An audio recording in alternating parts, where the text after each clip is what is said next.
नमस्कार मंडळी, मी तेजस्विनी. स्वागत आहे तुमचं आपल्या तेजस्वी व्लॉग्स या चॅनलमध्ये.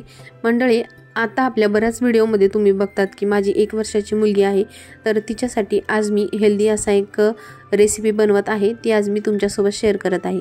तर आज मी बनवत आहे मसूरच्या डाळची खिचडी. आणि मुलं जेव्हा लहान असतात तेव्हा आपण त्यांना काय डाएट द्यावा, त्यांना त्यांच्या आहारामध्ये काय काय हेल्दी असं इन्क्लूड करावं याचा आपण विचार करत असतो.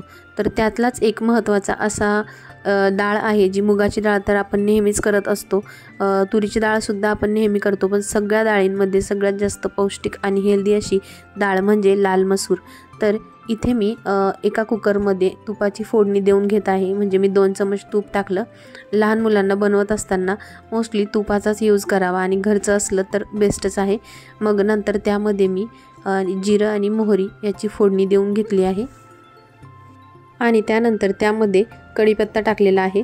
कढीपत्तासुद्धा खूप जास्त हेल्दी असतो आणि ताजा असेल तर चांगलंच आहे. आणि तर त्यानंतर थोडासा लसूण घेतलेला आहे.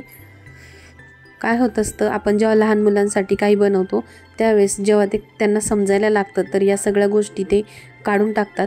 तर त्याचमुळे आतापासूनच या सगळ्या बारीक बारीक गोष्टी आपण त्यांच्या जेवणामध्ये ॲड करायच्या, म्हणजे जेव्हा आपण ते स्मॅश करतो तर ते त्यांना दिसत नाही. तर आता मी यामध्ये थोडंसं लसूण टाकलं आहे आणि चॉप केलेले गाजर टाकलेले आहेत.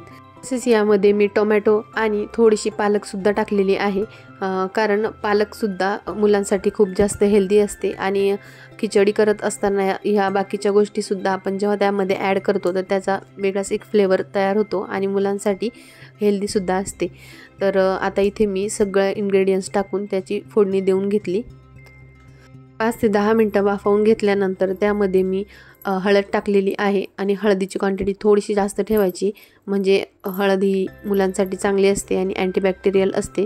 कसं असतं, मुलं तोंडामध्ये खूप जास्त हात घालतात किंवा काही वस्तू तोंडात घालतात, तर कुठल्या ना कुठल्या प्रकारे त्यांना हळद किंवा अशा काही गोष्टी असतील जे अँटीबॅक्टेरियल असतात त्या मुलांच्या आहारामध्ये याचा समावेश करायला हवा. म्हणूनच मी इथे हळद थोडी जास्त घेतलेली आहे. त्यानंतर आपण चवीनुसार मीठ टाकून घ्यायचं. जर तुम्ही साधं मीठ नसेल देत, सेंधव मीठ जर यामध्ये टाकलं तरीसुद्धा चालतं. आणि आता इथे फोडणी पूर्णपणे रेडी आहे. आणि आता यामध्ये फक्त तांदूळ धुवून आणि टाकायचे आहे. तर इथे मी तांदूळ थोडेसे कमी घेतले आहे डाळच्या तुलनेत. तांदूळ हे विविध आहारांमध्ये मुलांना दिले जातात, जसे सेरेलॅक असेल किंवा अजून काही गोष्टींमधून दिले जातात. पण आपला मेन पर्पज हा डाळ आहे, जी वेगवेगळ्या प्रमाणामध्ये आपल्या मुलांना आपण द्यायला हवी.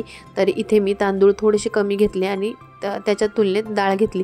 तर तुम्ही याचं प्रमाण सेमसुद्धा ठेवू शकता, कारण काय होतं, आपण मुलांसाठी बनवताना थोडीशी पातळ बनवतो आणि तांदूळ जर जास्त असतील तर मग ती खूप जास्त प्रमाणात खिचडी तयार होते आणि तितकं मॉइश्चर त्यामध्ये राहत नाही, म्हणजे तितकी पातळ ती होत नाही. मग मुलं खाण्यासाठी नाटकं करतात.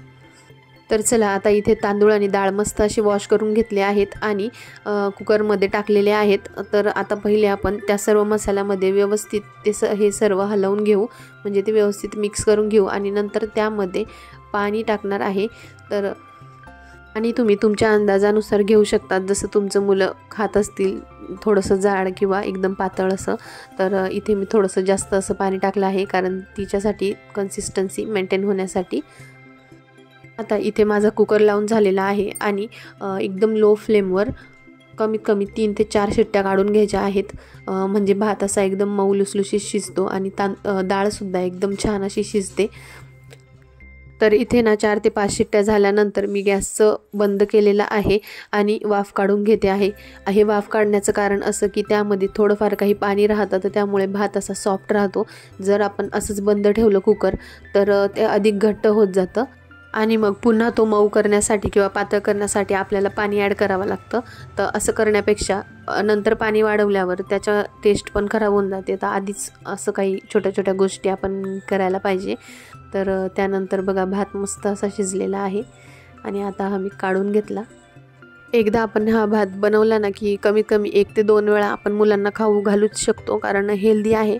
आणि दिवसभर मग आपल्याला असा प्रश्न पडतो की परत परत काय खाऊ घालावं, आणि ऑप्शन पण आपल्याला हेल्दी हवा असतो. तर आता त्यामध्ये मी गरम गरम खिचडी असतानाच त्यामध्ये मी तूप टाकून घेतलेलं आहे आणि हे घरचंच तूप आहे. त्यानंतर स्मॅशरच्या मदतीने मस्त असं स्मॅश करून घेतला. तर तुमच्या मुलांना जितकं पातळ किंवा जितकं थिक चालत असेल तितकं तुम्ही करून घेऊ शकतात. तर बघा इथे मस्त अशी खिचडी तयार आहे, एकदम हेल्दी आणि टेक्स्चरसुद्धा खूप छान झालेला आहे आणि टेस्टसुद्धा. माझ्या माऊला तर आवडली आणि अपेक्षा आहे तुम्हालाही आवडली असेल. तर व्हिडिओ जर तुम्हाला आवडला असेल तर व्हिडिओला लाईक करा आणि चॅनलला सबस्क्राईब करा.